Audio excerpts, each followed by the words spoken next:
या देवी सर्वभूतेषु शक्तिरूपेण संस्थिता। नमस्तस्य नमस्तस्य नमस्तस्य नमो नमः। नमस्कार दोस्तों, नवरात्रि का पावन त्योहार प्रारंभ हो चुका है। दोस्तों, नवरात्रों का ये पावन त्योहार 9 दिनों तक मनाया जाता है। इन 9 दिनों में माँ दुर्गा के 9 अलग अलग स्वरूपों की पूजा की जाती है। नवरात्रि के प्रथम दिन माँ दुर्गा के शैलपुत्री स्वरूप की पूजा की जाती है। अपने दाहिने हाथ में त्रिशूल धारण किए, बाएं हाथ में कमल को शोभित किए वृषभ पर सवार नवदुर्गाओं में प्रथम देवी शैलपुत्री है, जिन्हें सती के नाम से भी जाना जाता है। माता शैलपुत्री की कथा के अनुसार एक बार प्रजापति दक्ष ने एक बहुत बड़े यज्ञ का आयोजन किया। इस यज्ञ में उन्होंने सभी देवताओं को अपना अपना योग्य भाग प्राप्त करने के लिए आमंत्रित किया, परंतु उन्होंने भोलेनाथ को निमंत्रण नहीं भेजा।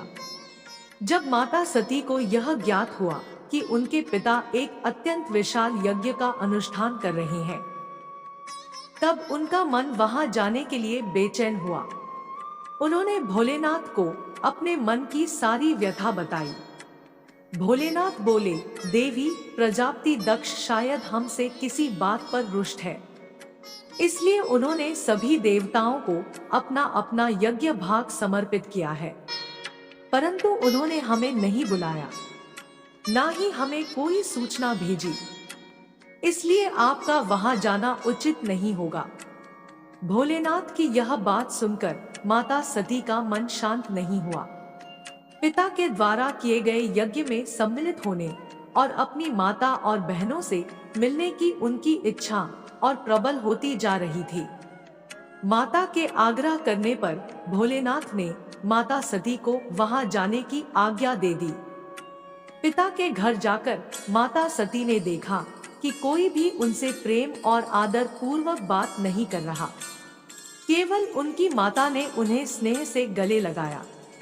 बहनों की बातों में व्यंग्य और उपहास था। अपने परिजनों के इस व्यवहार से माता सती के मन को बहुत दुख पहुंचा।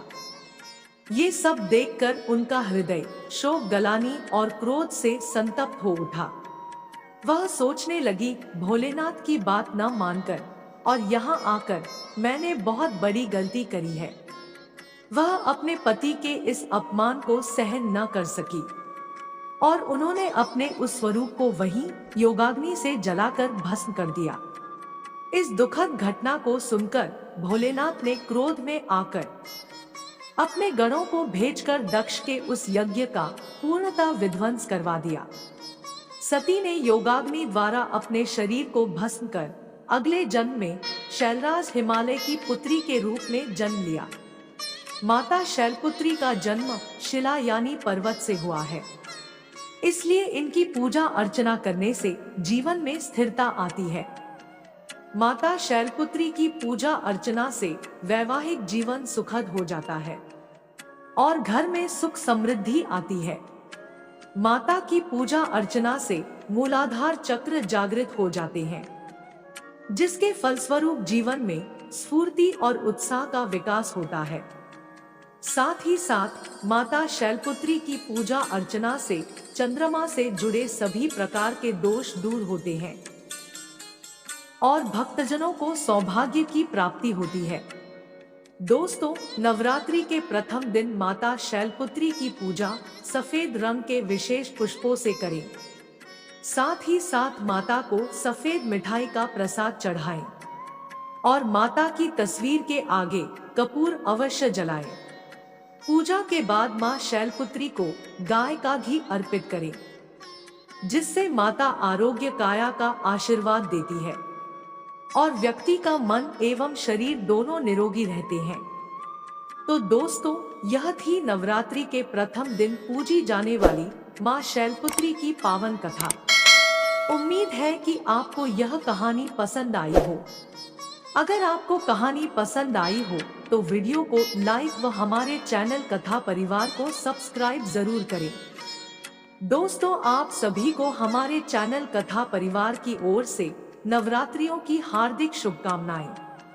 एक बार आप सभी मेरे साथ मिलकर बोलिए, जय मां शैलपुत्री।